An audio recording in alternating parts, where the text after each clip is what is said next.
कितनी ताकतवर सरकार हो, मेरे मूल में राष्ट्र के अलावा कुछ नहीं होता।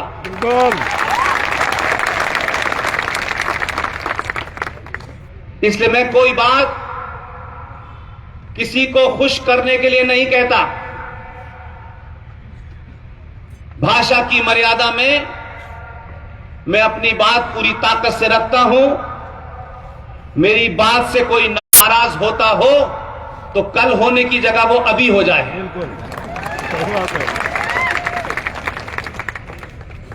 इसलिए कि सत्ताएं आनी जानी हैं, पार्टियां बनती बिगड़ती रहती हैं, संगठन टूटते बनते रहते हैं और राष्ट्र हमेशा परमानेंट रहता है। इसलिए जीवन में कभी भी अगर यह तय करना हो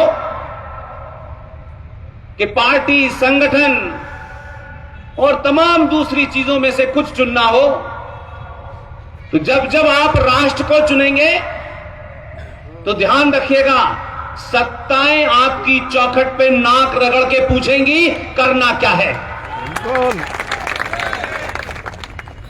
इसलिए हम इस लोकतंत्र में एक ऐसे दौर से गुजर रहे हैं जब लोकतंत्र द्वारा बनाई गई सरकारों को भीड़ तंत्र सड़कों पे डराने की कोशिश कर रहा है। एक ऐसे समय में कर्नाटक में एक घटना घटी। मैं उसमें नहीं जाता कि उसके पीछे कौन व्यक्ति विशेष था। मैं ये मानता हूं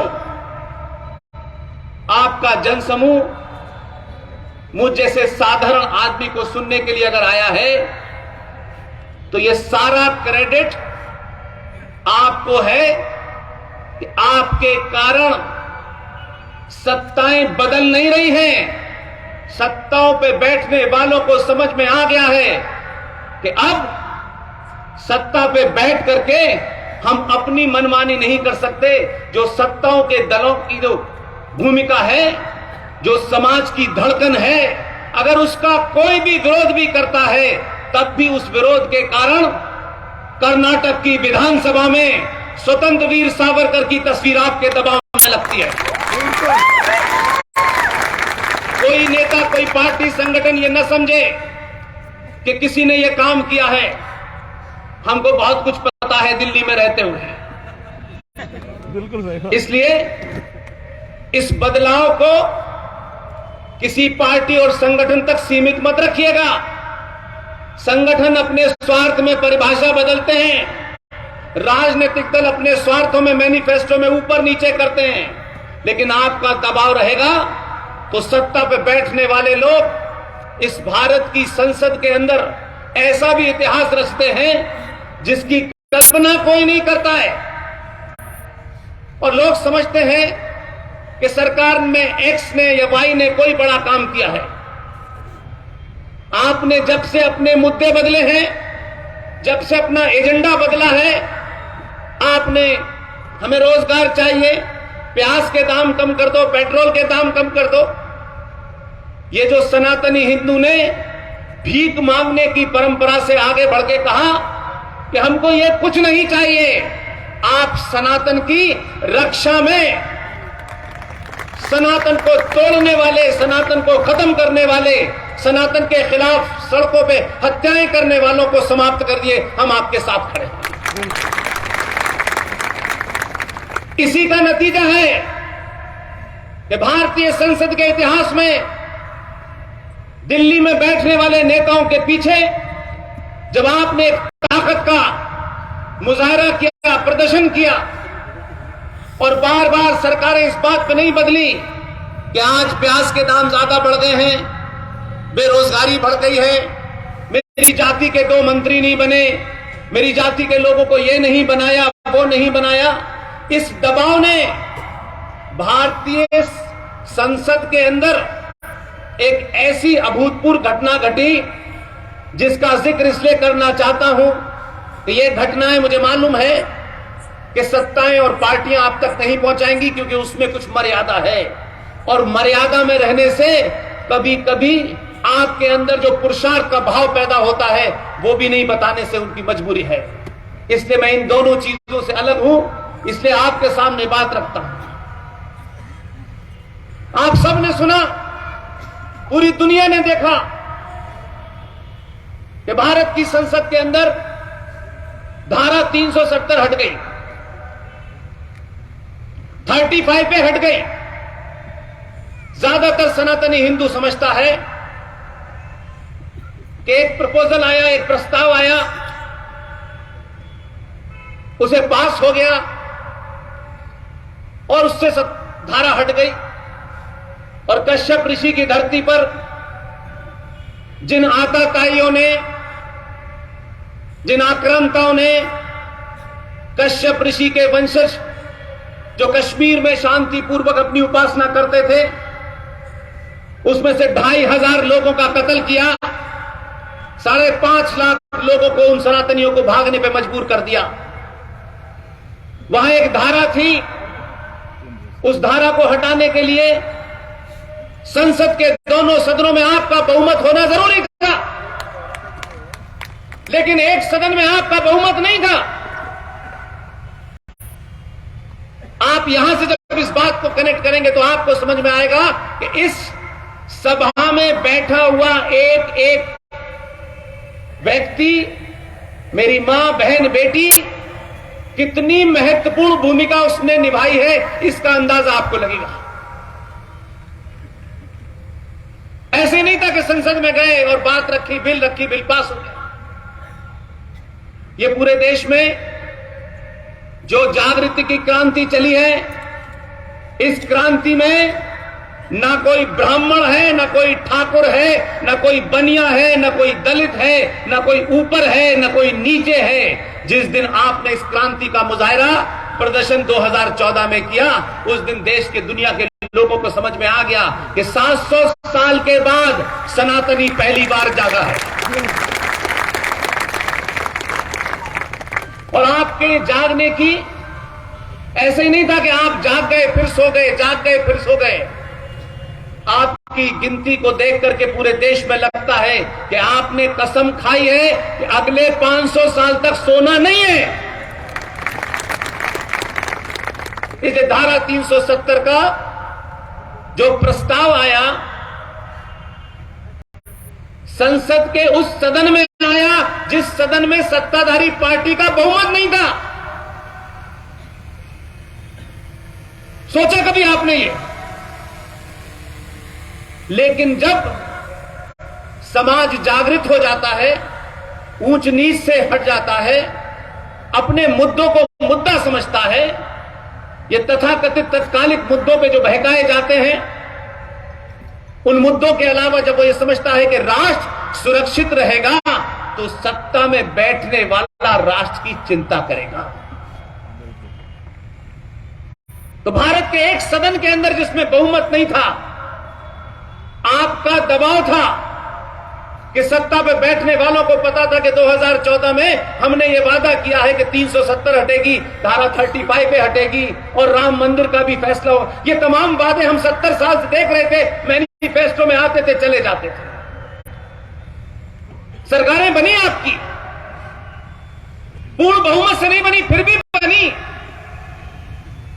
लेकिन 2014 में जो आपने किया, सत्ता में बैठने वालों को थोड़ा भरोसा हो गया कि शायद पहली बार हमारे ऊपर सनातनी हिंदू विश्वास कर रहा है।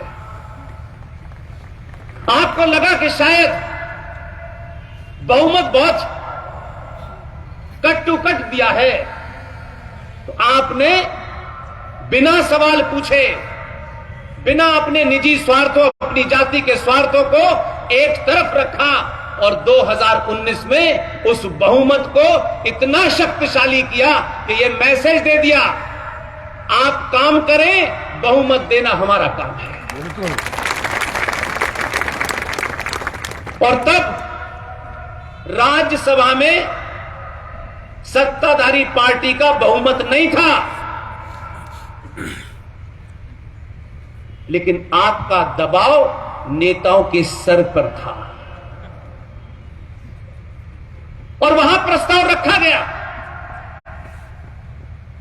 बहुत लोग हंस रहे थे, बहुत लोगों को लगा कि देखो अब जानबूझकर ये प्रस्ताव लाए हैं राज्यसभा में, क्योंकि जानते हैं कि इसमें तो बहुमत ही नहीं है, और बहुमत नहीं है तो बाद में कह देंगे देखिए साहब अभी हमारे पास यहां बहुमत आने में हमें समय लगेगा। आप जितने जल्दी में थे, जिन कारणों से आपने दोबारा मौका दिया, उस दबाव ने उनके दिमाग को तेज चलाया, और उन्हीं लोगों ने ताज्जुब हो गया उस वक्त। पूरा देश और इस देश को तोड़ने वाली ताकतें, चाहे उनकी गिनती 15 से 20 करोड़ हो, वो सब सत्ते में आ गए। उनके नीचे से जमीन खिसक गई कि यह कैसे हो सकता है कि सत्तारूढ़ पार्टी का संसद के जिस सदन में बहुमत ही नहीं है, उसी में वो प्रस्ताव पास हो गया। इसलिए मैं बार बार कहता हूं, समाज जिस दिन अपने बीच में से चाणक्य पैदा करेगा, चाटुकार नजर नहीं आएगा। आप चाणक्य पैदा करते हैं तो चाणक्य उस घटाना जोड़ने के साथ साथ यह भी करता है कि इन विपरीत परिस्थितियों में कैसे अपना काम किया जाए। प्रस्ताव पास हुआ, पूरे देश में एक सन्नाटा छा गया, बहुत से लोग अचंभे में आ गए, और मैंने सुना अगर आप वो नजारा देखते तो आप दोबारा से देखिएगा जाकर के। 1885 में उत्तर प्रदेश के इटावा शहर के जिस कलेक्टर ने अंग्रेजों से द्वारा इंडियन नेशनल कांग्रेस पार्टी का जिसने गठन किया था, जो फाउंडर था अंग्रेज ए.ओ. ह्यूम, उस पार्टी के वंशज राज्यसभा में जब यह विधेयक पास हो गया तो पीछे मुड़ के देख रहे थे। उनको भरोसा था कि आलू से सोना बनाने वाली फैक्ट्री के सारे वर्कर गायब कहां हैं। पीछे मुड़ के देखा, लोग नजर नहीं आ रहे थे, खुद उनकी हवाई उड़ी हुई थी कि बगैर मेरी परमिशन की छुट्टी पे कहां चले गए। लेकिन आप याद रखें, जल्दबाजी न करें। यह कोई लड़ाई एक दिन 2 दिन का युद्ध नहीं है। हजारों साल चलने के बाद यह हजारों साल तक चलने वाला युद्ध है। सत्ता पे बैठे उस शीर्ष नेता ने प्रस्ताव पारित करने से 4 महीने पहले तैयारी की थी। अंदाजा नहीं था लोगों को कि ऐसा भी हो सकता है। 4 महीने पहले, क्योंकि 2014 में जिसे आपने दिल्ली भेजा था, लोग समझते थे कि इसको हम डरा लेंगे, धमका लेंगे, और 19 आते आते लोगों को लगा थोड़ा ये कमजोर पड़ रहा है। मैं भारतवर्ष के हर कोने में जहां भी जाता हूं, गुजरातियों के लिए कहता हूं कि इनका धन्यवाद करना चाहिए, इसलिए कि गुजराती के बारे में कहा जाता है ये सेना में नहीं जाते, ये बॉर्डर पे नहीं लड़ते, लेकिन इतिहास उठा के देख लीजिएगा, ये बॉर्डर पे लड़ने वालों के लिए मिरास खरीदने के लिए पैसा देते हैं। और पूरी देश में एकमात्र राज्य है जो सामूहिक तौर पर अपनी किसी गलती पर सामूहिक तौर पर उस गलती की भरपाई करता है। जो गलती गुजरातियों ने 2 अक्टूबर को की थी, उस गलती का प्रायश्चित 2014 में पूरा कर दिया।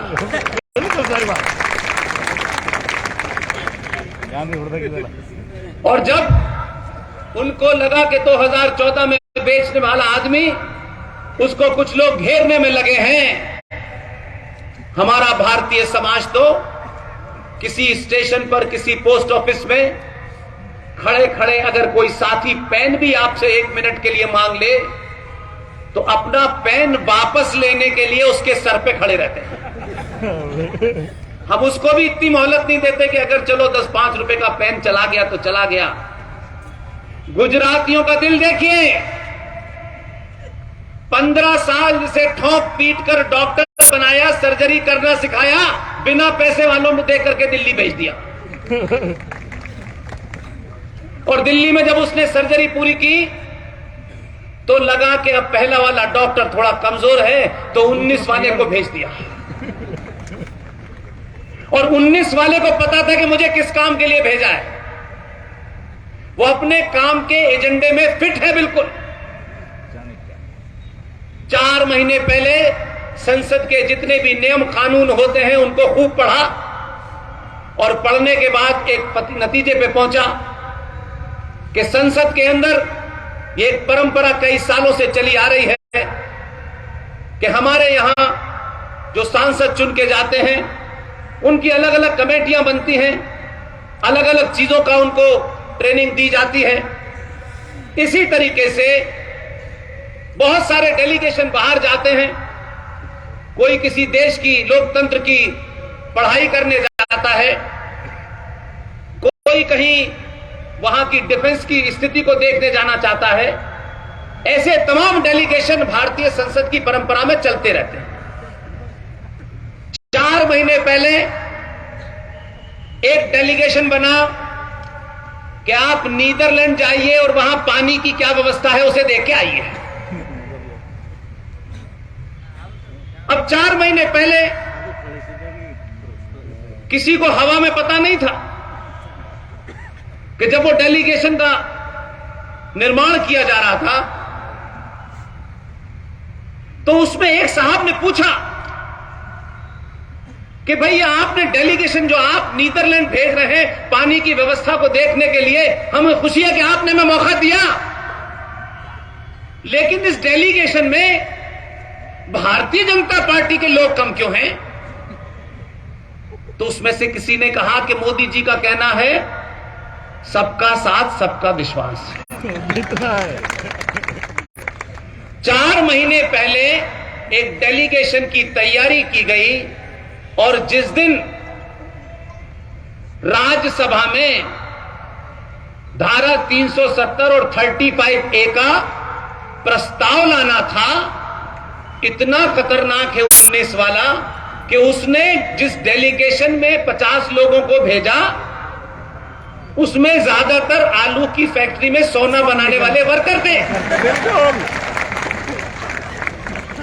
और फूल प्रूफ काम किया उसने कि कहीं कोई पता ना दे। लौटने की टिकट भी उस दिन की कराई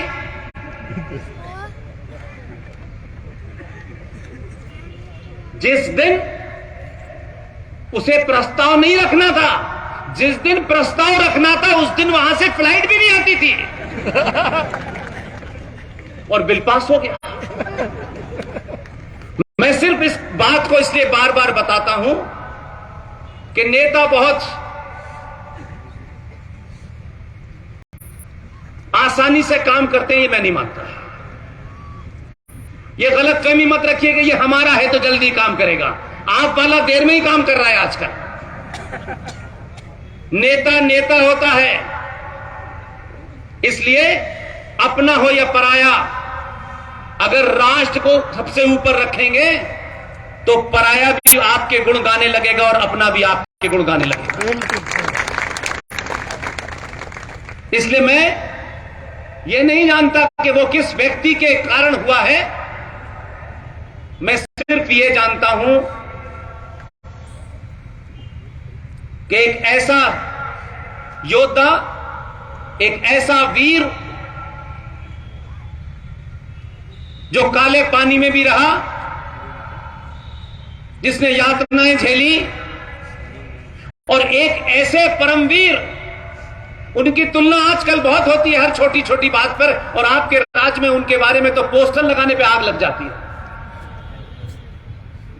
जिस समय स्वतंत्र वीर सावरकर साहब को काले पानी हुआ था, जब उनको यातनाएं दी जा रही थी, उस समय फूल वाले चाचा को भी यातनाएं दी जा रही थी।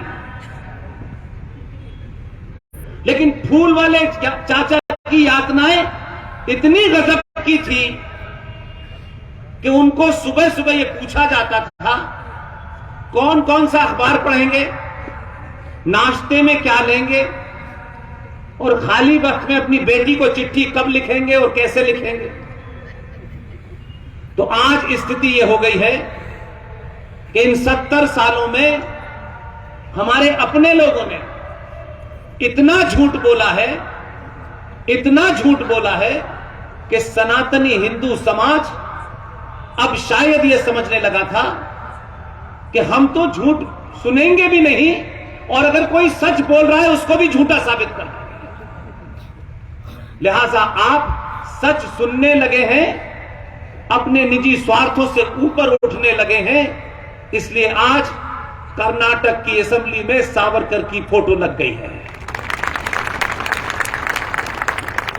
और सिर्फ कोई तस्वीर लगी है यह महत्व नहीं है। जो लोग समझते हैं कि अगर इंडिया गेट के ऊपर सुभाष चंद्र बोस की 28 फीट की आंध्र प्रदेश की पहाड़ी से काट करके ग्रेनाइट की एक बहुत बड़ी चट्टान को ले जाया गया दिल्ली, और 28 फीट की वो ग्रेनाइट की मूर्ति अगर इंडिया गेट पे लगी कर रहे हैं कि वो कहते हैं राम मंदिर बनेगा तो क्या भुखमरी समाप्त हो जाएगी, मूर्ति लगने से क्या बेरोजगारी समाप्त हो जाएगी। अगर ये नहीं लग रहा था तो दूध की नदियां बह रही थी इस देश में। कुछ लोगों को कहना है, वो इतने निराशावादी हैं कि उन्हें किसी भी चीज में वो गर्व महसूस नहीं होता, क्योंकि उन्होंने 70 साल तक चाटुकारिता के अलावा कुछ किया नहीं है। इसलिए मैं आपको उस भाव को बताना चाहता हूं जिस भाव के कारण 2012 में जब मुझे लगा 12 में कि नौकरी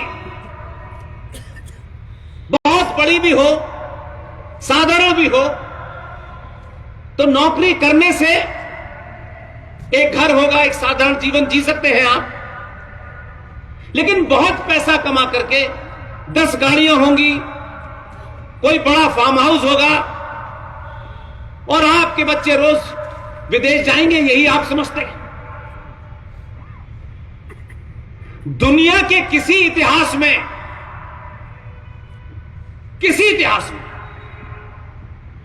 कभी भी, ये मेरी अपनी एनालिसिस है, जो समाज अपनी मार्कशीट जिस पे उसे नंबर मिलते हैं, मेरे अच्छे नंबर आ जाएं, मैं टॉप करूं क्लास में, और टॉप नहीं कर पाया तो निराशा हो जाती है, और निराशा में कई लोग मैंने देखा आत्महत्या तक कर लेते हैं। दुनिया के किसी भी इतिहास में आप उठा के देख लें, जब समाज के ज्यादातर लोग भोगवादी हो जाएं, अच्छा मकान, अच्छा घर, बहुत पैसे, तब यकीन मानिए पूरी दुनिया में यह मिसाल नहीं मिलती कि जो लोग अपनी मार्कशीट की चिंता करते हैं, नौकरी की चिंता करते हैं, वो राष्ट्र कभी नहीं बचाते हैं, कभी राष्ट्र बचाने के लिए आगे नहीं आए। और मैं आपके सामने कोई दूसरी दुनिया की बात नहीं रखूंगा, वो रखूंगा जो आपने सुनी और देखी होगी। एक प्रधानमंत्री थे, 4-5 महीने के लिए प्रधानमंत्री बने, उनकी सरकार से समर्थन किसी ने वापस ले लिया। उत्तर प्रदेश में बलिया के रहने वाले थे, थोड़ा अक्खड़ आदमी थे, एकदम साफ बात कहते थे। वो इस्तीफा देने जा रहे थे, तो जब वो अपने कार्यालय से बाहर निकले तो एक गैलरी थी, उस गैलरी में एक आदमी कुर्सी पे चुपचाप बैठा हुआ था, और वो आगे निकले तो वो शख्स उनके पीछे पीछे भागा और उस वक्त जो प्रधानमंत्री थे चंद्रशेखर साहब, जो इस्तीफा देने जा रहे थे, सिर्फ उनके पीछे पीछे भागा और बोला सर सर सर सर। और उन्होंने कहा क्या बात है? उन्होंने कहा सर आप इस्तीफा देने जा रहे हैं, मुझे यूजीसी का चेयरमैन बना दीजिए। उन्होंने कहा तुम बड़ी देर में आए हो। उनका सर मैं क्या करूं, मुझे यहां तक पहुंचने में बड़ी मुश्किल रही। अब चंद्रशेखर साहब चंद्रशेखर थे, उन्होंने अपने एचआरडी मिनिस्टर को बुलाया, क्योंकि उनके साइन से तो बन नहीं सकते थे। एचआरडी मिनिस्टर जब तक नहीं करता तब तक वो यूजीसी के चेयरमैन नहीं बनते। खैर काफी देर तक मीडिया में हल्ला होता रहा कि चंद्रशेखर का मन बदल गया है, चंद्रशेखर इस्तीफा नहीं दे रहे, ये नहीं कर रहे, वो नहीं कर रहे। और फिर एचआरडी मिनिस्टर का आधे घंटे तक इंतजार किया गया और आकर उन्होंने फाइल पे साइन कर दी। वो आदमी यूजीसी का चेयरमैन बन गया, जिसको आप मनमोहन सिंह के नाम से जानते हैं। जिंदगी भर जब नौकरी करने की आदत हो जाए तो प्राइम मिनिस्टरी भी उसने नौकरी की तरीके से की। और जब प्राइम मिनिस्टर की कुर्सी पे बैठने वाले आदमी को यह चिंता ना हो कि ये कब जाएगी, तब उसको इस बात की चिंता नहीं होती है कि मैं रहूंगा या नहीं रहूंगा। वो ये सोचता है कि मेरे जाने के बाद लोग मुझे किस तरीके से याद रखेंगे, इसलिए कि मैं बाबू था, बाबू की तरह रहा, 10 साल तक रहा और एक विदेशी महिला की चाटुकारिता करता रहा। इसलिए जब समाज में वो लोग पैदा हो जाएं जो हर दिन जिंदा रहने और हर दिन मरने की कसम खाएं, जब समाज मरने से डरने लगे और मरने के फन को भूल जाए, तो समझ लीजिए कि वो समाज समाप्त हो गया है। जिंदा वही कौमें रहती हैं, वही समाज रहता है जिन्हें मरने से डर नहीं लगता। इसलिए आज एक बात आपसे कहना चाहता हूं। अभी 4 दिन पहले मैं उत्तराखंड के अंदर, एक हल्द्वानी शहर है, वहां हमारी टीम के 2 युवाओं ने एक बड़ा प्रोग्राम किया। उसकी मुहिम मैंने वहां से शुरू की, और इसलिए की कि सत्ता में बैठने वाले लोग मुहिम नहीं चला सकते। उन्होंने शपथ ली हुई है, ये उनकी मजबूरी है, ये लोकतंत्र में होता है, इतना उनको आपको ग्रेस देना होगा। एक ऐसी मुहिम जिसे मैं पूरे देश में इसलिए खड़ा करना चाहता हूं ताकि आपको पता चले कि आपके बीच में ऐसे भी योद्धा हैं जिन्हें पार्टी की लाइन में टिकट लेते वक्त नजर नहीं आते हैं, किसी संगठन की चाटुकारिता नजर नहीं आती। ऐसे भी आपके बीच में लोग हैं जो अपना काम इतनी खामोशी से करते हैं, और इसलिए करते हैं कि हमें सिर्फ चिल्लाने की आदत है, शोर मचाने की आदत है। कुछ काम खामोशी से होते हैं और जब उसका परिणाम आता है तो पूरी दुनिया देखती है। मेरे युवा साथी विष्णु शंकर जैन का नाम आज पूरी दुनिया में कौन नहीं जानता। आप तक भी यह खबर आई होगी। कर्नाटक के शिव भक्तों से मेरी दरखास्त है, आप भी शिव भक्त हैं और हम भी शिव भक्त हैं। हम शिव की भक्ति करके सरकार नहीं बनाते हैं, हम शिव की भक्ति करके राष्ट्र बनाने का सपना देखते हैं। विष्णु शंकर जैन ने, आप सबको पता होगा, बनारस के अंदर एक इस्लामिक आताताई, एक आक्रांता ने किस तरीके से भगवान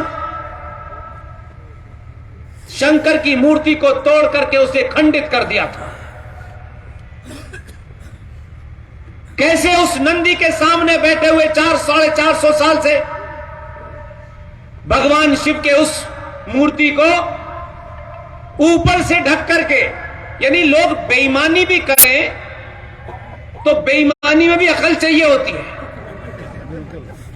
ऐसे ऐसे लोगों ने बेईमानी की है कि उस बेईमानी का पर्दाफाश 5 सेकंड में हो जाता है। विष्णु शंकर जैन और उनकी टीम ने बनारस के अंदर एक तथाकथित मस्जिद के नाम से मस्जिद बुलाया जाता है उस जगह को, जिसे आप ज्ञानव्यापी के नाम से जानते हैं। विष्णु शंकर जैन और उनके पिताजी ने अपनी पूरी ताकत झोंक दी, तथ्यों पे और तर्कों के साथ अपनी बात रखी। बनारस की जिला अदालत में उनकी अर्जी मंजूर हुई और अर्जी मंजूर होने के बाद उन्होंने सिर्फ इतना ही कहा था कि ये जो मस्जिद है, इस मस्जिद के अंदर हम सर्वे करके देखना चाहते हैं कि नंदी का मुंह जिधर है, हमारे शास्त्रों में, हमारे साहित्य में ये साफ साफ हजारों साल से पाया गया है कि जहां भगवान शिव होते हैं उनके सामने उनका नंदी होता है।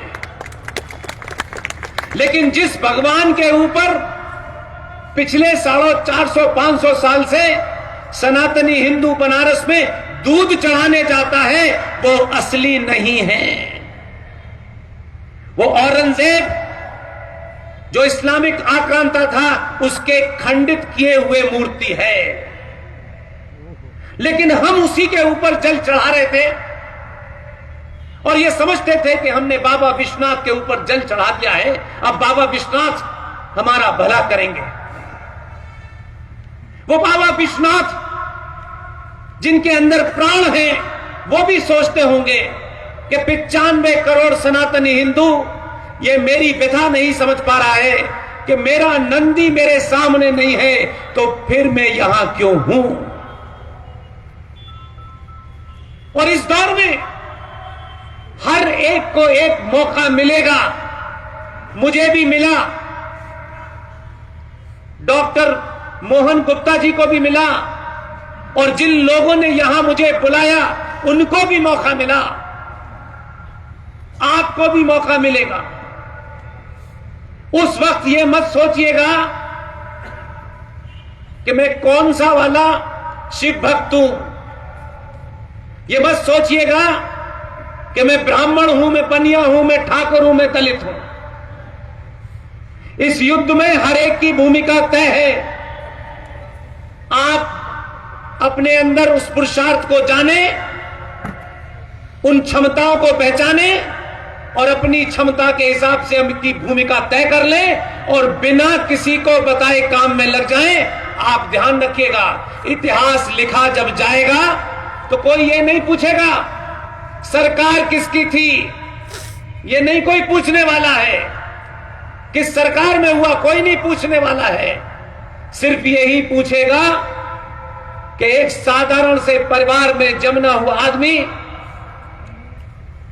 मध्यवर्गीय आदमी, ये उसके जीवन में सृष्टि ने एक मौका दिया कि तुम ये काम करो और तुम ही कर सकते हो। उसने ये नहीं सोचा कि इस केस को लड़ने में मुझे करोड़ों रुपया मिलेगा या नहीं मिलेगा। विष्णु शंकर जैन ने अंदर गए थे। मैं नहीं जानता कि वो 27 लोग कौन थे, न जानना चाहता। मेरा छोटा भाई 35 साल का युवा विष्णु शंकर जैन, षष्ठी का नियम देखिए कि वो किसको चुनती है। बड़े बड़े ज्ञानी उसमें थे, लेकिन उस जैन लड़के को चुना जिसके नाम में विष्णु भी था और शंकर भी था। सब कुछ अंदर उस सर्वे में लोग जाने क्या क्या देख रहे थे। जब आपके यहां आग लगी होती है तो आपको हमेशा लक्ष्य नजर आता है, कुछ और नजर ही नहीं आता। विष्णु शंकर जैन ने जैसे ही पानी की तरफ उसकी निगाह गई, उसके मुंह से यकायक निकला, बाबा मिल गए। और सबने अपना अपना काम किया। जो पुलिस में बैठे हुए थे, जो वर्दी सरकार की पहनते हैं, लेकिन मैं आपको बता रहा हूं, यह मेरा एक्सपीरियंस है। कभी आप अपने शहर के किसी पुलिस वाले के पास खड़े होकर 2 मिनट बात तो कीजिए। उससे 2 मिनट बात करने के बाद आपको पता चलेगा कि वो किन बंधनों में बंधा है, लेकिन उस वर्दी के पीछे भी एक बड़ा जबरदस्त सनातनी खड़ा है। वो मर्यादाओं में बता है, उन मर्यादाओं का उल्लंघन नहीं कर सकता। लेकिन समय आने पर जब इस राष्ट्र को खतरा होता है, तो मैंने इस देश में हजारों ऐसे लोगों को देखा है जिन्होंने वर्दी की मर्यादा में वर्दी उतारी और सरकार से कहा कि ये वर्दी आपको मुबारक हो, राष्ट्र खतरे में है, इसलिए बगैर वर्दी में इसकी मदद करूंगा। इसलिए यहां जो व्यवस्था में भी पुलिस वाले हैं, किसी सरकार होगी, आज ये सरकार है, कल कोई और सरकार है, लेकिन पुलिस की वर्दी एक ही है। उस पुलिस वाले को अपना शत्रु मत समझिए। और ये बात इसलिए साफ साफ कहता हूं कि आज इस सोशल मीडिया के युग में आपको समझ में आती होगी। ये जो वर्दी पहने पुलिस वाला है, वो किसी का पति है, किसी का भाई है, किसी का पिता है। इतने लंबे समय की चुप्पी के बाद जब आपके अंदर चेतना पैदा हो रही है, तो इस देश को तोड़ने वाली ताकतें भी पूरी ताकत के साथ, कभी इस मोहल्ले में दंगा, कभी निकिता की हत्या, कभी अंकिता की हत्या, कभी रूपेश पांडे की हत्या,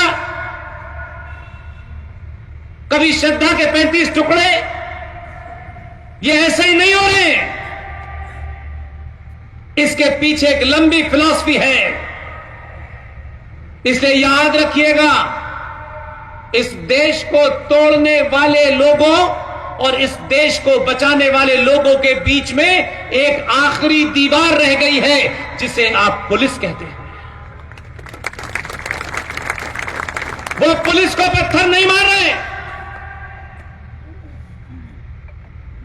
उनका पुलिस निशाना नहीं है, उनका निशाना आपकी बहन बेटी है।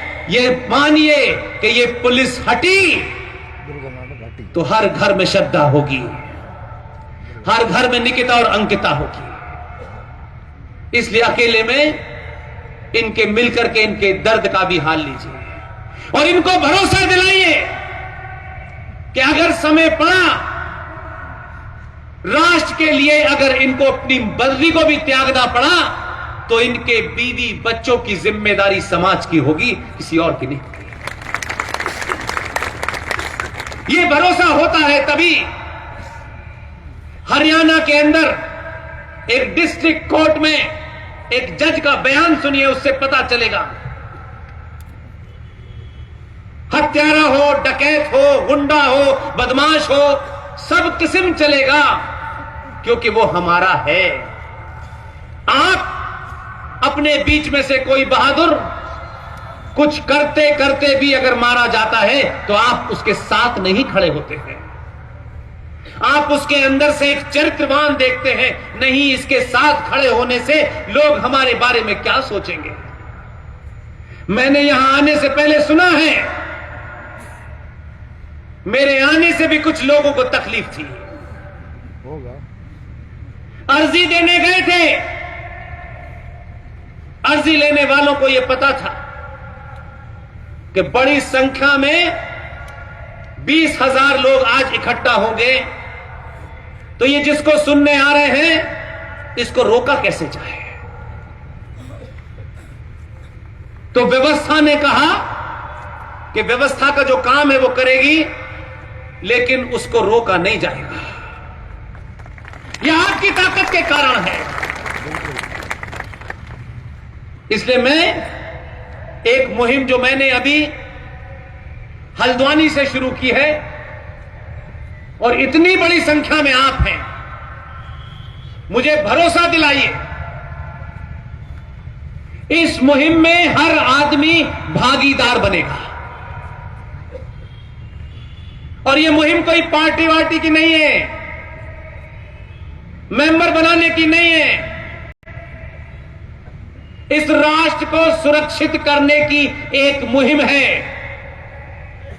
और यह मुहिम मेरी तरफ से स्टार्ट नहीं की गई है, सुप्रीम कोर्ट के उस आदेश को जो आप तक पहुंचा ही नहीं, जो आपके नेताओं ने बताया ही नहीं, बड़े बड़े संगठन 5-5 घंटे के प्रवचन देने वालों ने भी आपको नहीं बताया, क्योंकि आपके जागृत होने से उनको भी संकट पैदा हो सकता है, वो नहीं चाहते आप जागृत हो। एक बड़ी मुहिम यह है, 31 जुलाई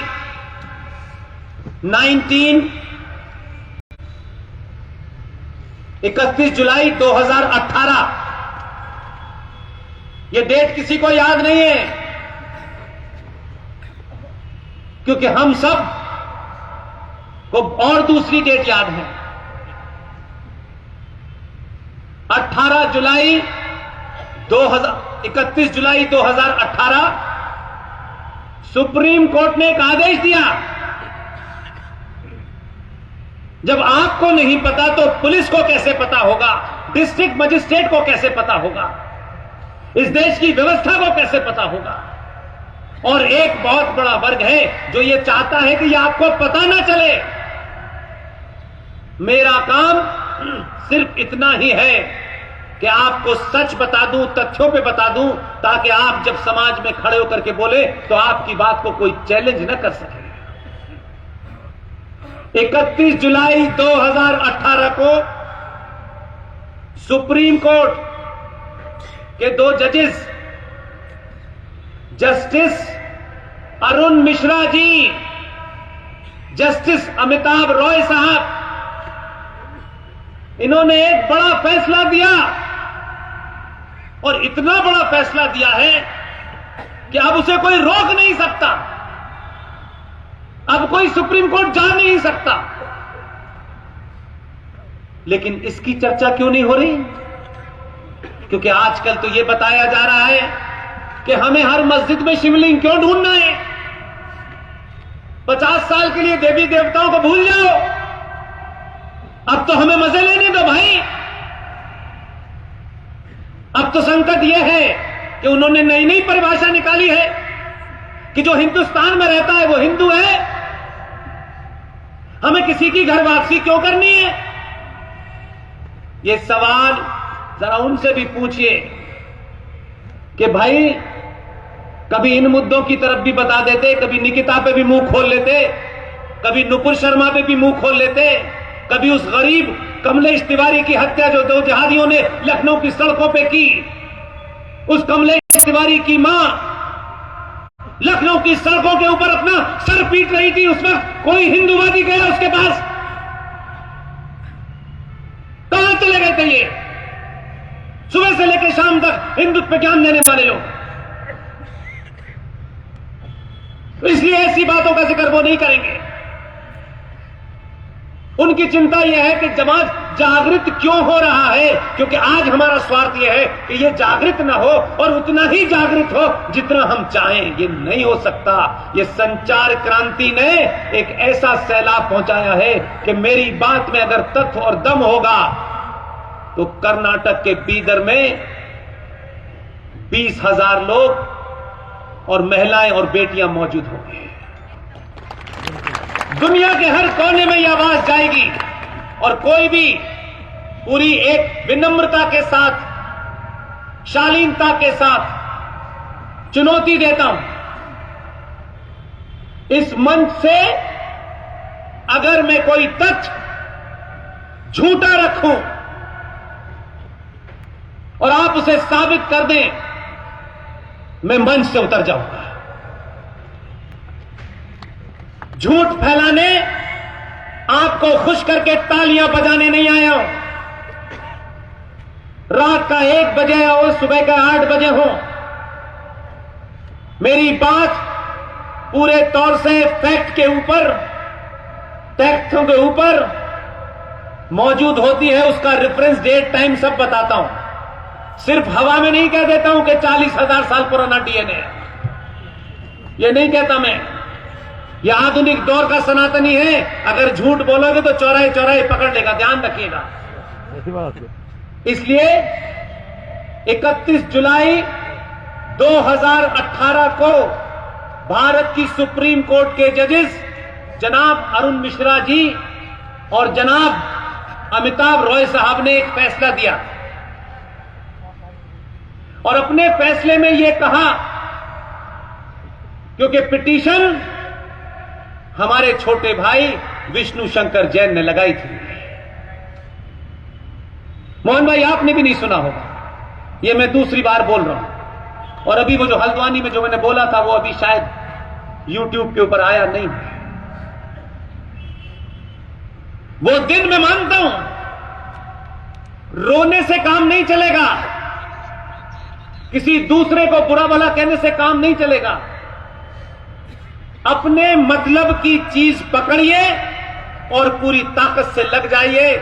उसने ऐसा किया, वो ऐसा नहीं कर रहा, ये ऐसा नहीं कर रहा, ये निराशावादी लोग, ये लालची लोग ही ये कर सकते हैं। बहादुर आदमी वहीं खड़ा होता है और कहता है कल से ये काम शुरू। 31 जुलाई 2018 को सुप्रीम कोर्ट के 2 जजेस ने जो फैसला दिया है, उस फैसले में यह कहा गया है, विष्णु शंकर जैन की पिटीशन पे दिया गया है कि भारत में सड़क हो, हाईवे हो, एक्सप्रेस वे हो, बस स्टैंड हो, रेलवे स्टेशन हो, जहां जहां भी सरकारी जमीन पर ये नाजायज मजहबी स्ट्रक्चर बने हुए हैं, इसको राज्य सरकार डिमोलिश करे और हाई कोर्ट को बताएं। और हमारे पास न आए। राज्य सरकार की जिम्मेदारी है कि कानपुर के रेलवे स्टेशन पर जहां ट्रेन रुकती है और ट्रेन की 2 बोगियों के बराबर एक लंबा कौन सा इतना बड़ा पीर मरा था कि उस पूरे प्लेटफॉर्म के ऊपर पीर साहब लेटे हुए। हरा कपड़ा डालो, मोमबत्ती लगाओ कि पीर थे। ये स्टेशनों पर ही मरते, ये हाईवे पे ही मरते, ये एक्सप्रेस वे पे मरते, कहीं गली कूचे में नहीं मरते। ये सुप्रीम कोर्ट ने ये आदेश दिया है, राज्य सरकारें इसको हटाएं और इसकी रिपोर्ट हाई कोर्ट में सौंपे। 15 दिसंबर को इसकी डेट थी। प्रयागराज की कोर्ट में विष्णु शंकर जैन से जब जज साहब ने पूछा कि जो आपने तथ्य दिए हैं उस पर बुलाया, सरकार को पूछा क्या काम हुआ, रिपोर्ट दीजिए। तो विष्णु शंकर जैन ने कहा कि अभी तक किसी राज्य सरकार ने काम नहीं किया है। उसकी अगली डेट है 16 जनवरी। अब आपसे मैं ये कह सकते हैं कि मैं आपसे क्या चाहता हूं। मैं आपसे सिर्फ एक विनती करना चाहता हूं, इस युद्ध में मुझे आप सबकी भागीदारी चाहिए। इसलिए मैं कोई ऐसी बात आपसे नहीं कह रहा जो आप कर नहीं सकते। यह वो समय है कि इस हवन में अपनी भूमिका तय करिए।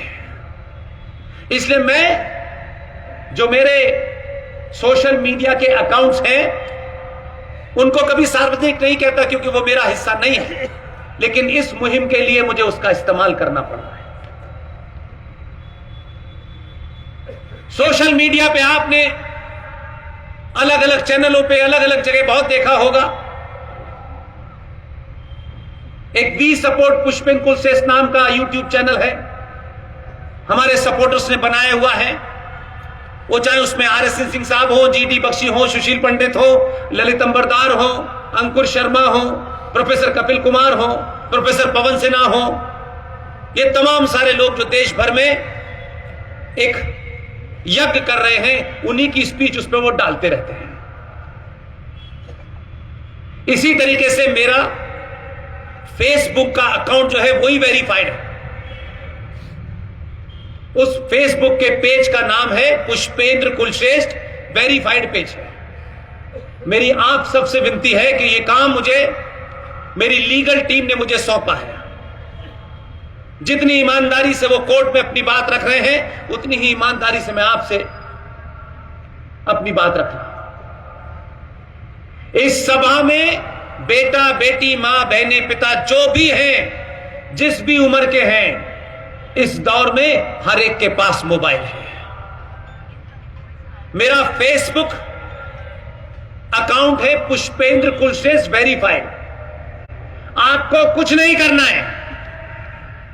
आप सुप्रीम कोर्ट के उस आदेश के प्रति एक जागृत नागरिक के तहत आपको सड़कों पर, किसी भी सार्वजनिक स्थान पर ये नाजायज मज़ारे, ये नाजायज मस्जिदें जो भी बन रही हो, एक ही काम करना है। अपने मोबाइल से वहां खड़े हो, उस मजार का, उस मस्जिद का और दूसरा कोई ऐसा स्ट्रक्चर जो मजहबी उसमें आता हो, उसकी तस्वीर अपने साथ खींचें, क्योंकि सेल्फी लेना आप सबको आता है। उस मजार के साथ सेल्फी लीजिए और उसके नीचे उस जगह का नाम, उस शहर का नाम, उस राज्य का नाम लिखें और मेरे वेरीफाइड पेज पुष्पेंद्र कुलश्रेष्ठ पे शेयर कर दें।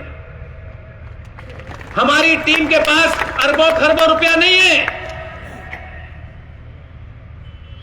हम चंदा नहीं मांगते। हमारे पास आप जैसे लोगों की ताकत है, इसलिए हम एक इतना बड़ा जो फैसला है, हम उसकी सुप्रीम कोर्ट की मदद करना चाहते हैं। सुप्रीम कोर्ट ने कह दिया राज्य सरकार नहीं करेगी, तो हम राज्य सरकार के भरोसे बैठे रहेंगे क्या? इस भूमिका को निभाने में जहां भी लगता हो कुछ नहीं करना, कोई लड़ना झगड़ना नहीं है। वो जो पीर बाबा सो रहे हैं हरी चादर के नीचे, उन्हें छेड़ना भी नहीं है, नहीं छेड़ना है। उनकी तस्वीर लेना, अगर उठ के बैठ जाएं और पीर बाबा के 4 लोग वहां बैठे हों, खील बताशे बांट रहे हो, तो उनसे कहना हमारा इनसे कोई विरोध नहीं है, हम इनकी तस्वीर लेके इन्हें पॉपुलर करना चाहते हैं ताकि इनके भी लोग देने वाले आ जाएं। और उसकी तस्वीर लीजिए, शहर का नाम, मोहल्ले का नाम, राज्य का नाम लिखें और वो हमें इसलिए भेज दें कि हमारी जितनी शक्ति थी, हमारी जितनी ताकत थी, हमने नई दिल्ली के प्लेटफॉर्म नंबर 1 पर मस्जिद बनी हुई है। बिल्कुल है, क्योंकि उन्हें उतरते ही नमाज पढ़नी होती है। हमने उसकी तस्वीर कानपुर के इस प्लेटफॉर्म पे लंबी सी मजार, ये जगह जगह दिया जला करके हरा कपड़ा रखने वालों की बहुत सारी तस्वीरें दी, लेकिन वो बहुत नहीं है। अगर राज्य सरकार सो रही है, राज्य सरकार इसमें थोड़ी अपने वोट बैंक की चिंता कर रही है, किसी को खुश करने के लिए नहीं बोल रही है, तो राज्य सरकार की जिम्मेदारी को भी एक तरफ करिए। जब राष्ट्र के लोग इस भूमिका को तय करेंगे, तो जितनी तस्वीरें आप पूरी देश भर से भेजेंगे, उन सब की फोटोकॉपी हम देश की हर हाई कोर्ट में लगाएंगे। ये मुहिम इसलिए चाहता हूं ताकि आप मेरे हाथ मजबूत करें, और जब आप यहां करेंगे तो कोर्ट में जो टीम आपकी लड़ रही है, सुप्रीम कोर्ट से लेके हाई कोर्ट का कोई जज ये नहीं कह सकता है कि विष्णु शंकर जैन साहब आप जब लड़ाई लड़ते हैं तो अधूरी चीजें लाते हैं। पिछले 10 साल का रिकॉर्ड है कि जो कोर्ट में डॉक्यूमेंट लगाया, दुनिया की कोई अदालत उसे चैलेंज नहीं कर पाई। इसलिए आपकी मदद चाहता हूं। इसमें कुछ नहीं करना है, अपनी सेल्फी लेनी है बाबा के साथ और कुछ नहीं करना है। इसको मुहिम बनाइए। मैं आपको भरोसा दिलाता हूं, फिर आज आप ही के मन से कहता हूं, ये बात बार बार कहता हूं, और इसलिए कहता हूं कि हम बहुत लंबे समय के बाद सच बात सुनने के लिए घर से निकले हैं। हम नेताजी की रैली में नहीं आए हैं। हम यहां इसलिए नहीं आए हैं कि यहां से लौटने का गाड़ी से इंतजाम है और भोजन का भी इंतजाम है। सनातनी समाज न भोजन के लिए आया है, न नेता को सुनने आया है। सनातनी समाज सच सुनने आया है, इसलिए आप यहां आए। इसलिए मेरी जिम्मेदारी है कि मेरे मुंह से निकला हुआ हर शब्द कहीं आप जब बोले उसको तो आपको शर्मसार न करें। कोई ये न कहे कि झूठी बातें कह करके लोगों को बरगलाते हैं। कुछ लोगों को लगता है मैं बरगलाता हूं। अगर बरगलाना ही सच है तो मैं जिंदगी में हर दिन हर रात पूरे देश को बरगला दूंगा, ये ध्यान रखिएगा। इसलिए आज समय नष्ट मत कीजिए। एक एक दिन और एक एक क्षण भारत राष्ट्र के लिए बहुत महत्वपूर्ण है। इस भारत राष्ट्र को विदेशी ताकतों से कोई खतरा नहीं है, कोई खतरा नहीं है। और यह बात किसी नेता ने नहीं बोली, क्योंकि नेताजी को तो अजहर भाई के वोट चाहिए तो वो नाराज ना हो जाएं। ये देश के सेना के सर्वोच्च पद पे बैठने वाले आदमी का वाक्य है, ये मेरा नहीं है। जो सेना पॉलिटिक्स की बात नहीं कर सकती, राजनीतिक दल की बात नहीं कर सकती, उस आदमी को सोचिए कि कितना करेजियस काम उसने किया कि अपनी 40-45 साल की सर्विस के बाद राष्ट्र के सामने एक लेक्चर में उन्होंने ये बात कह दी। वो अब हमारे बीच में नहीं है। एक जहाज की दुर्घटना में उनका देहांत हो गया, लेकिन हम अपने बीच बहादुरों का नाम नहीं लेते। इसलिए उनके बचे हुए परिवार के लोग भी ये सोचते हैं कि जिनके पूर्वज ने इतना बड़ा काम किया, आज की जनरेशन उनका नाम तक नहीं जानती। इसलिए लोग सावरकर नहीं बनना चाहते, शिवाजी नहीं बनना चाहते, इसलिए कि उनको लगता है कि उनके वंशजों को क्या मिला, सावरकर के वंशजों को क्या मिला, सुभाष के वंशजों को क्या मिला। यह सवाल बड़ा स्वाभाविक है। इसलिए मैं कम से कम आपसे एक बात की अपेक्षा करता हूं, हमारे बीच में से जो भी जिसने बहादुरी का काम किया है, हम उसे नौकरी नहीं दे सकते कि हम सत्ता में नहीं है, हम उसे कोई पुरस्कार नहीं दे सकते, लेकिन हम उनके वारिसों, उनके बच्चों के सामने कोई चौराया ऐसा नहीं छोड़ेंगे जहां उनकी चर्चा ना हो। मैं बताता हूं इसका भाव, ये मैं क्यों कहता हूं। मैं ये इसका एक्सपेरिमेंट अपने ऊपर करता हूं, इसलिए बता रहा हूं। विपिन रावत इस देश में सेना के एक पद पर बैठने के बाद उन्होंने ये बात कही। अब ये कोई कहते कि सेना के इतने बड़े उच्च अधिकारी ने ये बात हवा में नहीं कही, ये आज आपकी आंखों के सामने हो रहा है। विपिन रावत ने पहली बार भारत में मैंने देखा अपने इस जीवन में कि किसी ने इतनी बड़ी बात इतनी खामोशी से कही और आगे बढ़ गया, लेकिन वो चर्चा का विषय नहीं बनती हमारे यहां। इट वॉज विपिन रावत जिन्होंने यह कहा कि भारत 2.5 युद्ध में ग्रस्त है। भारत के पूर्व में चीन है, बांग्लादेश है, भारत के पश्चिम में इस्लामिक देश पाकिस्तान है, लेकिन आधा युद्ध भारत के अंदर इस देश के गद्दारों से है, जिसे आपको लड़ना पड़ेगा, सरकार नहीं लड़ सकती उनसे। वो हर इंस्टीट्यूशन में बैठे हुए हैं, हर इंस्टीट्यूशन में उन्होंने एक कवर अप लगा रखा है और वहीं बैठ करके इस देश को खोखला कर रहे हैं। इसलिए उनके सामने भारत राष्ट्र की समस्या क्या है? वो जो काला कोट पहने हुए हैं, जिनका काम यह होना चाहिए था कि इस देश के आम नागरिक को लोकतंत्र के चौथे स्तंभ द्वारा जो सरकारें चुनी जाती हैं, इस नागरिक को उसकी 50-50 डेटे न पड़े, पिता लड़ते लड़ते स्वर्गवास न हो जाए, बेटा आधी पीढ़ी उसकी निकल जाए और फैसले हो जाए तो उसको पुलिस इंप्लीमेंट न करे, क्योंकि नेताजी नहीं चाहते। 5 करोड़ मुकदमे सुप्रीम कोर्ट में लंबित है। जज साहब की चिंता उस पे नहीं है, जज साहब की चिंता इस पे है कि मुंबई में दही हांडी की लंबाई कितनी होनी चाहिए। उनकी चिंता है महाकाल पे पानी कितना चढ़ना चाहिए। उनकी चिंता अजीब व गरीब है।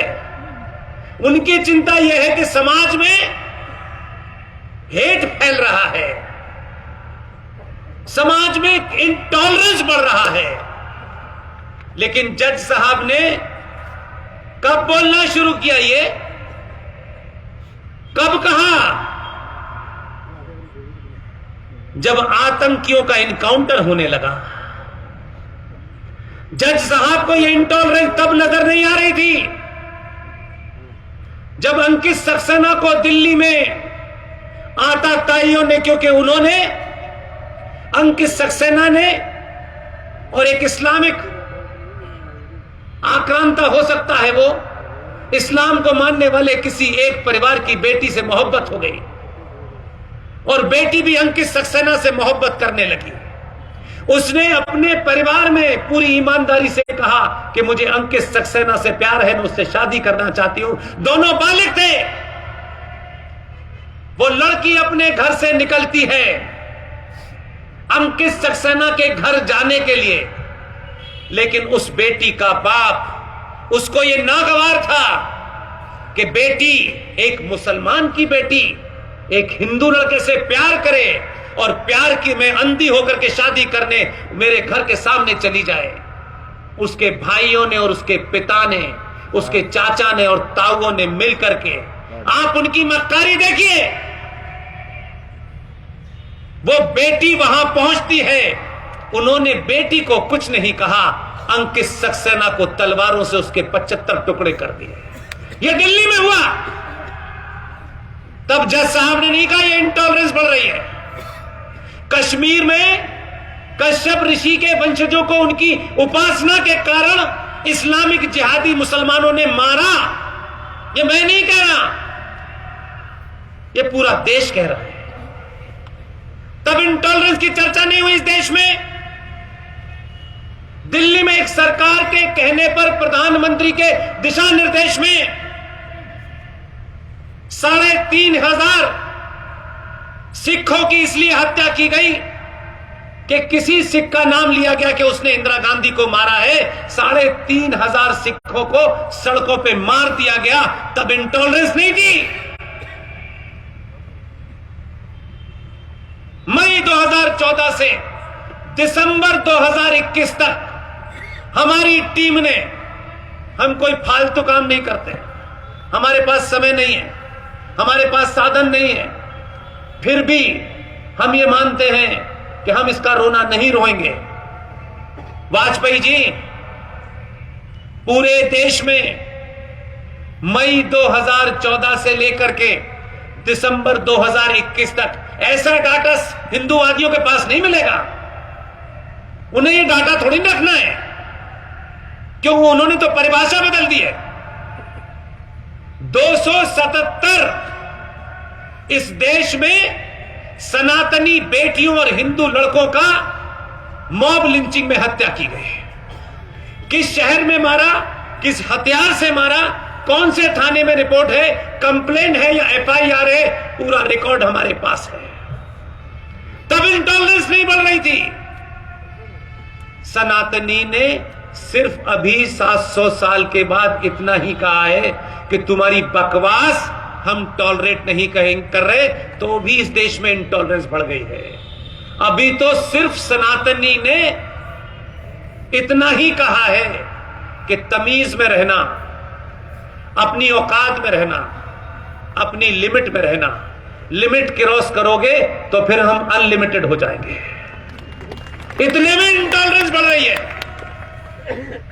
इसलिए आप कुछ चीजों को देखते हैं वैसे ही ले लेते हैं। आपने जिसको बिठाया है दिल्ली पे, वो संविधान से बना है। उसकी पहले की भाषा भी हमको पता है और आज की भाषा भी पता है। इसलिए संसद के उस पद पे बैठ करके, सर्वोच्च पद पे बैठने वाले से ये उम्मीद मत करिए कि वो पुष्पेंद्र की, आरएसएन की और सुशील पंडित की भाषा बोल सकता है। हम इसलिए आजाद हैं कि हम ये भाषा में अपनी बात रख सकें। उसने जब आपसे ये कहा था पहली बार, आप कंफ्यूज हुए क्योंकि आपकी थॉट प्रोसेस उससे आगे नहीं गई। उसने कहा हमें गंदगी के प्रति 100% इंटॉलरेंट होना है। और आपको, क्योंकि उसे सिंबलों में बात करनी होती है, क्योंकि वहां कई सारे चेक एंड बैलेंस लगे हैं, वो गया दिल्ली के मंदिर मार्ग पर झाड़ू से कूड़ा साफ करके सड़क साफ कर दी।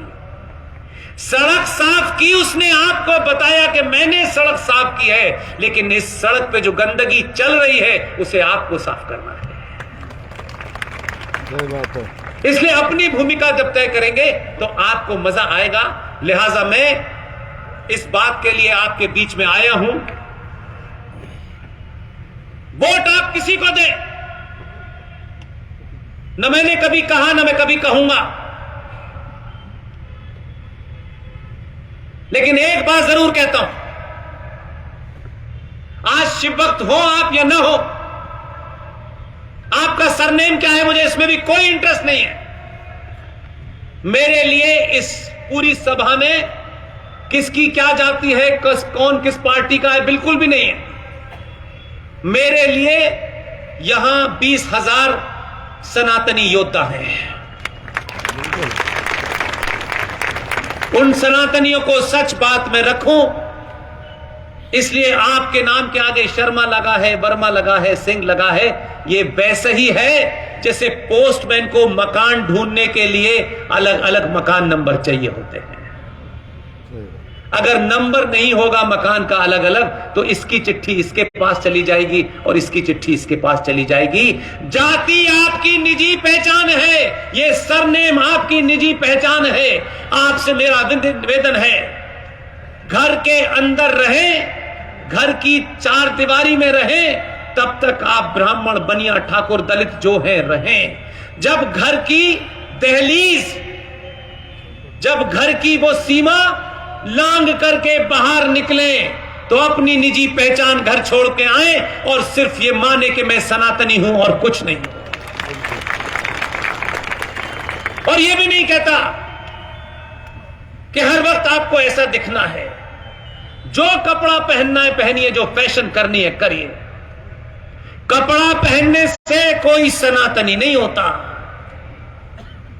हर गेरुआ डालने वाला कंधे पर संत नहीं होता। ये रंग है, एक पवित्र रंग है, हमारी आस्थाओं का रंग है। इसलिए उस रंग के प्रति हमारी आस्था है।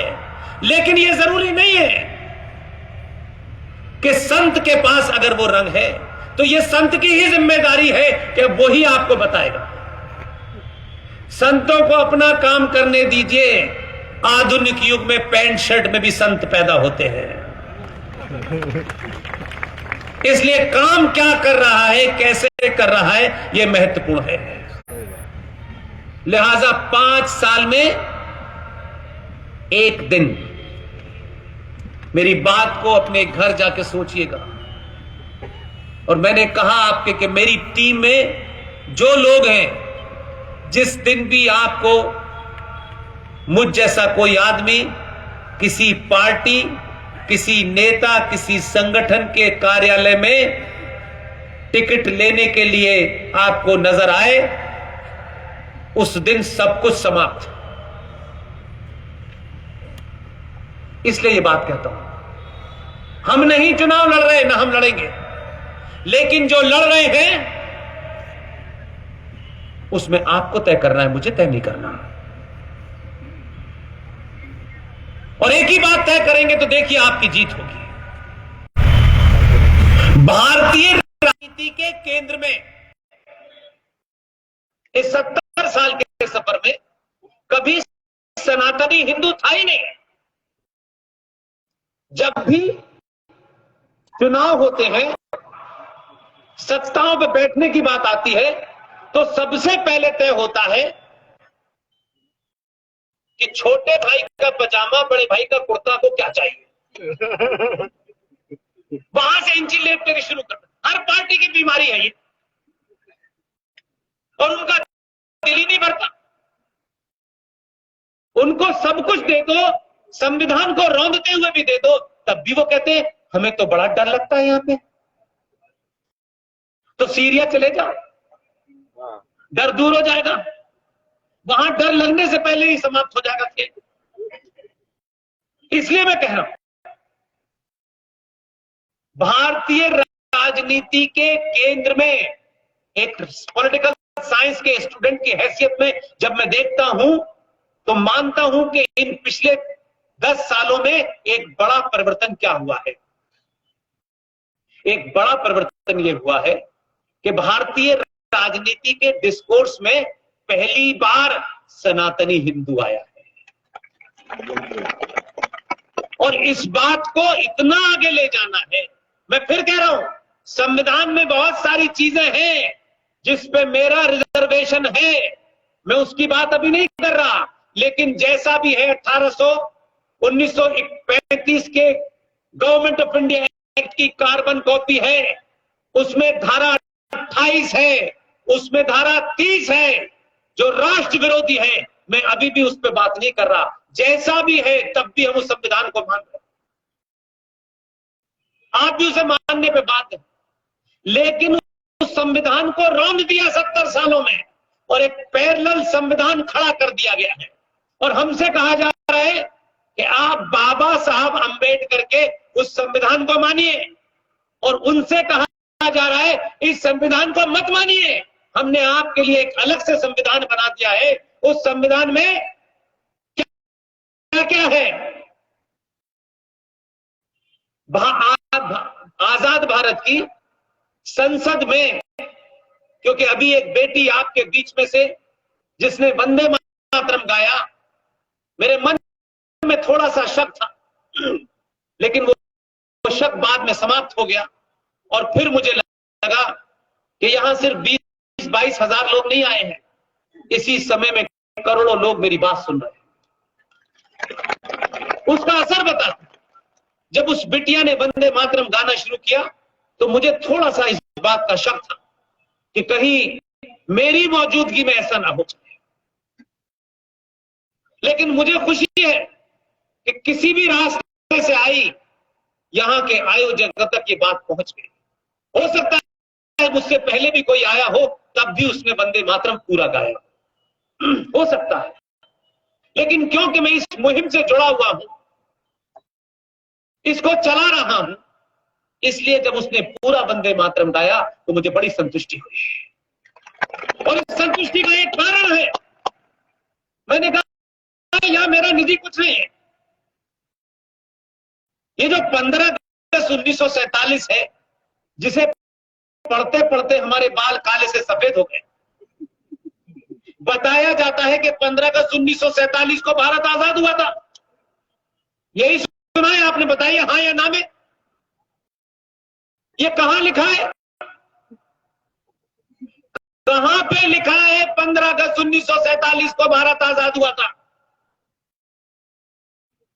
कोई किताब, कोई डॉक्यूमेंट? जो लोग यहां रूल कर रहे थे उनके देश में कोई डॉक्यूमेंट, उनकी पार्लियामेंट का कोई डॉक्यूमेंट, भारत के अंदर कोई डॉक्यूमेंट, आपके संविधान में कहां लिखा है 15 अगस्त 1947 को भारत आजाद हुआ? और मिल जाए, अगर वो मिल जाए तो मुझे जरूर बताइएगा, जरूर बताइएगा। लेकिन अगर थोड़ी देर के लिए मान ले कि 15 अगस्त 1947 को भारत की संसद में फूल वाले चचा ने अंग्रेजी में जो स्पीच दी थी, क्योंकि वो जानते थे कि इस देश के लोग हिंदी उर्दू जानते नहीं है, तो इसलिए इंग्लिश में दी थी। लेकिन उन्हीं फूल वाले चचा ने एक बड़ा डिफिकल्ट काम एक बड़े आसान आदमी को सौंपा। वो आदमी देखने में जितना आसान था उतना ही अंदर से कठोर था। फूल वाले चचा ने सरदार पटेल से कहा कि 15 अगस्त 1947 को जब मैं आजादी की घोषणा कर दूंगा तो उसके बाद भारत की संसद के अंदर वंदे मातरम होना है। सरदार पटेल ने कोई सेकंड नहीं छोड़ी, सरदार पटेल ने सर हिला करके हामी भर दी।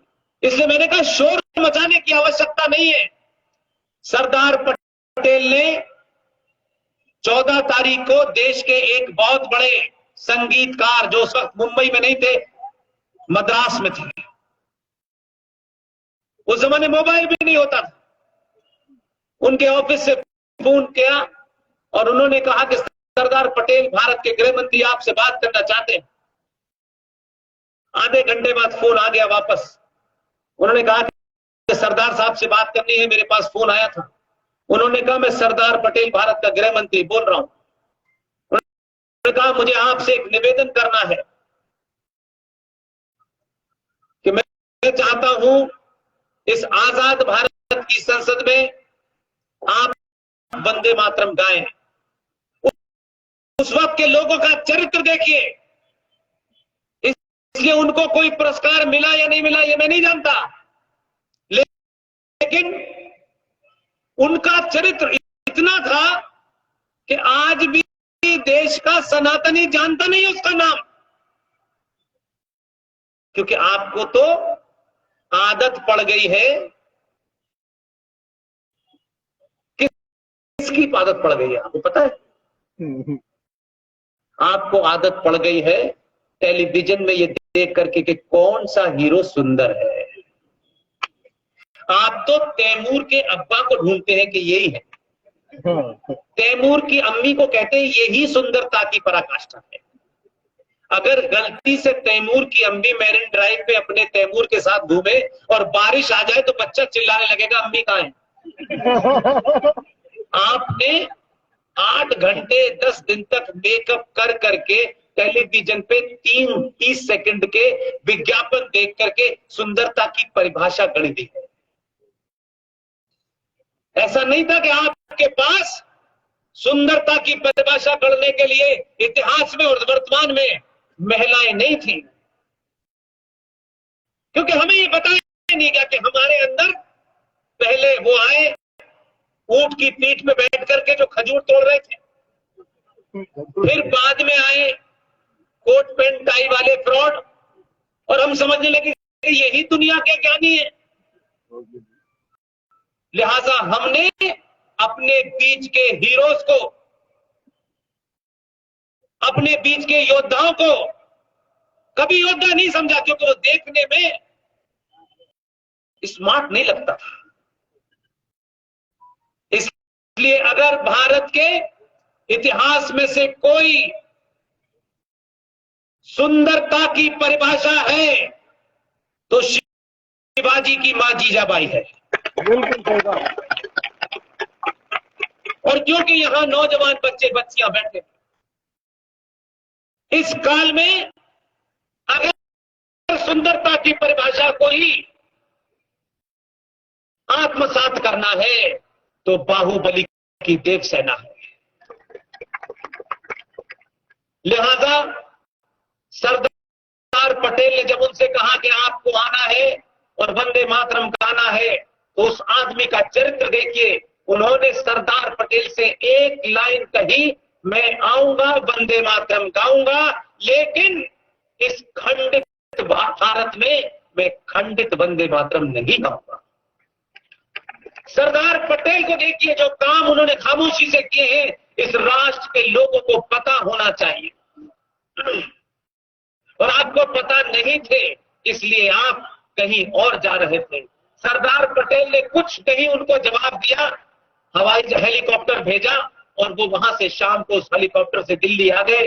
दिल्ली में इसी समय का समय था, रात के 12 बजने वाले थे। फूल वाले चचा ने अपनी स्पीच दी, क्योंकि वो अंग्रेजी में स्पीच भारत के लोगों के लिए नहीं थे, क्योंकि उनके आका जो वहां बैठे हुए थे ब्रिटेन में, उनको देनी थी। उनको बताना था कि जो मुझे चुना गया है झूठ और फरेब से, देखिए मैं आपका कितना बड़ा गुलाम हूं। अंग्रेजी में इस देश के लोगों को भाषा में समझा रहा हूं ताकि ये सवाल ना कर सके।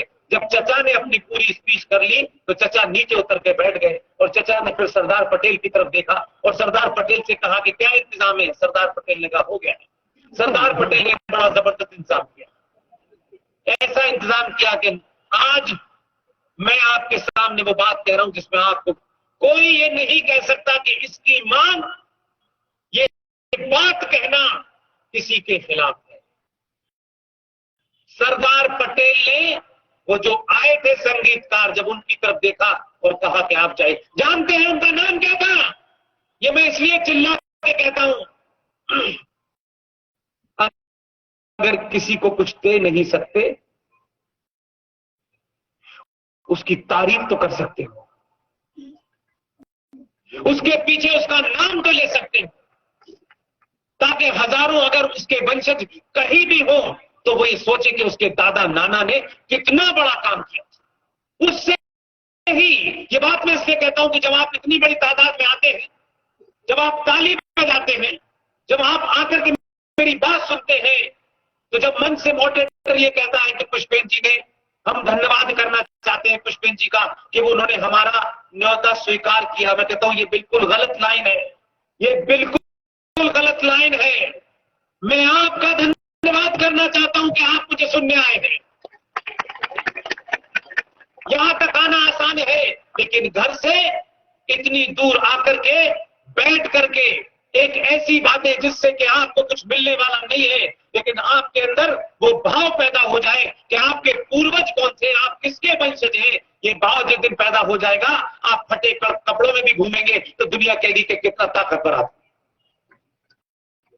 सरदार पटेल ने जिस आदमी की ओर इशारा करके कहा कि आपको वंदे मातरम गाना है, उस संगीतकार का नाम था पंडित ओंकार नाथ ठाकुर। पंडित ओंकार नाथ ठाकुर ने 9.5 मिनट में पूरी 22 पंक्तियों का वंदे मातरम आजाद भारत की संसद में गाया।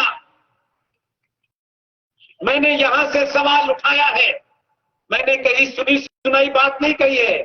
15 अगस्त को भारत की संसद में, आजाद संसद में पूरा वंदे मातरम गाया गया और दूसरे दिन 10:30 बजे ऑल इंडिया रेडियो ने पूरा वंदे मातरम अपने रेडियो से प्रसारित किया। मेरा आज सनातनियों से सवाल है, इस राष्ट्र प्रेमियों से सवाल है, भारत राष्ट्र के प्रति अपनी निष्ठा रखने वालों से सवाल है कि आजाद भारत में, आजाद भारत की